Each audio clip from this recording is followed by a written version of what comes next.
What's up YouTube, DMLX here, and with the reveal of the next DLC fighter for Super Smash Bros. Ultimate on the horizon, I thought it'd be fun to speculate on one of the two remaining slots for Fighters Pass 2. So far, Fighters Pass 2 has delivered a solid lineup of fighters for Ultimate that are worthy of being part of this massive crossover franchise. Whether you're looking at Nintendo reps such as the elongated brawler Min Min from ARMS, or the 2-for-1 waifu package that is Pyra and Mythra from Xenoblade Chronicles 2.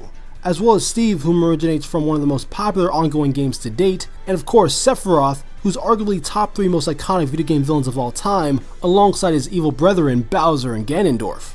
That being said, I firmly believe that one of the remaining DLC fighters to grace the roster in Ultimate will end up being a Pokemon from the Pokémon Monster franchise's most recent game installment, Pokemon Sword and Shield. Similar to the success of Xenoblade Chronicles 2 and Fire Emblem Three Houses on the Switch, I don't think a Sword and Shield representative will be left out of the clash of gaming icons by the end of Ultimate's lifecycle, especially with Sword and Shield selling over 21 million copies worldwide as of March of 2021, sales numbers I'm sure Nintendo would love to elevate even more with the inclusion of one of the new Pokemon from the Gala region if they were to be invited into Smash. Sure, there was a Spirit event back in November of 2019 to celebrate the release of the game, but as proven with Min Min, spirits don't hinder one's chances of making it into Smash, unless your name is Gino. Now I'll be honest, I rarely play any of the mainline Pokemon games, they're just not my cup of tea. I'm actually more of a Pokemon anime fan than I am a Pokemon gamer, which I assume is a thing in the fandom, but maybe I'm alone in that camp. However, I still keep myself up to date with the latest Pokemon created for the next generation of the series, so that I may gawk over the creativity of Game Freak's new pocket monstrosities. In all seriousness, when looking at the current roster in the Pokédex of Sword and Shield, there are 5 potential Pokemon that have the credentials to take on one of the remaining slots for Ultimate's second Fighters Pass. And if a Sword and Shield Pokemon were to make it into Smash, I would really love to see a Gigantamax form adapted into a final Smash. So, with that being said, let's break down our usual suspects. Who's that Pokemon? Starting with the least likely Sword and Shield Pokemon to end up in Smash is Inteleon. One of the more oddly proportioned Pokemon I've ever seen, Inteleon seems to be the least favorite evolved starter amongst Sword and Shield players, and I can see why, knowing that Inteleon is tied for not only the lowest base HP stat of all fully evolved starter Pokemon, but also lowest base and special defense stats of all fully evolved starter in Pokemon history. So if Inteleon were to end up in Smash, don't be surprised to see Inteleon get launched off the stage quicker than you can say Team Rocket blasting off again. That being said, Inteleon's signature move Snipe Shot seems like it would be a cool move to pull off in game, as well as having Inteleon perform various James Bond-like poses with its hand shaped like a gun as it taunts would certainly be a joy to witness. Who's that Pokemon? Next up, hopping into contention, we have Cinder Race, a rabbit-like Pokemon that knows how to bring the heat. Cinder Race certainly checks all the boxes as a prime candidate for Smash, being that Cinder Race is a striker-based Pokemon with fire-imbued abilities and movements that mimic high-level football players. On top of that, Cinder Race's Gigantamax form oozes badass levels of energy. I mean, it's literally riding on a giant rodent-faced fireball for God's sake. Alas, hunting this flaming rabbit down in Smash may only come in the form of a spirit, seeing that bringing in another fire-type Pokemon as DLC after the introduction of the most recent Pokemon rep Incineroar would unfortunately seem quite redundant, as well as end up feeling like a very safe choice for developers to implement into Ultimate. Who's that Pokemon? Now if there's any Pokemon perfectly built for Smash, it's the legendary Wushu fighting type, Urshifu.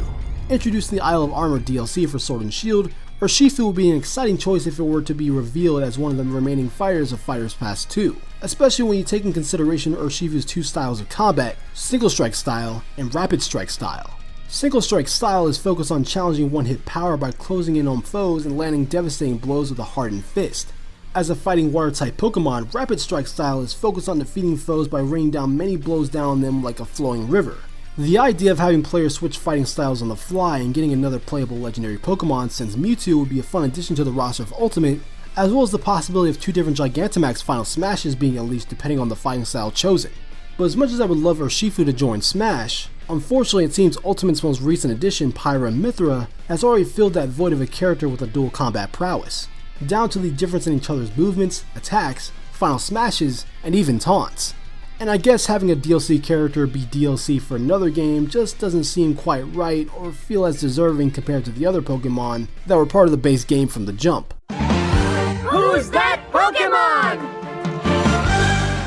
Electrifying its way in as the People's Champ of Sword and Shield is Toxtricity, Currently the only electric poison type Pokemon in existence, Toxtricity can arguably be viewed as the dark horse among the Gala region Pokemon as a potential rep for Sword and Shield, seeing that Toxtricity's Pug Rock persona makes it a fan favorite among Sword and Shield players, bringing its own signature flair whether it be through Toxtricity's amped or low-key forms, that would make for some great alternate color variations if the high voltage Salamander made it into Smash. Or the possibility of seeing Toxtricity's Gigantamax form as its final smash and lay waste to the opposition with its electric guitar, looking like one of those giant ant monsters from Scott Pilgrim vs. the World. Who's that Pokemon? Lastly, the Gala region Pokemon that would most likely end up repping Sword and Shield as DLC for Fighters Pass 2 is Rillaboom, a drummer Pokemon that could give Donkey Kong a run for his coconut cream pies. The main reason I see Rillaboom taking on the remaining slots as the rep for Sword and Shield is simply for being a grass type Pokemon. Think about it, when looking at the two most recent Pokemon additions to the roster of Smash, you have two evolved starters in the form of Water type Greninja from X and Y, and Fire type Incineroar from Sun and Moon. So it would only be logical to predict that the developers of Ultimate will complete the holy elemental trinity that has been the standard of mainline Pokemon games since Red and Blue. Plus, having another heavy-set Pokemon added to the Smash roster alongside Charizard would be a nice change of pace when looking at the previous DLC fighters that lean more towards light to medium weight. And if this green drumming gorilla were to make it to Smash, it would certainly deliver some stage-launching beatdowns. So let me just think in the comments down below about the possibility of a Sword and Shield Pokemon taking one of the slots for Fighters Pass 2.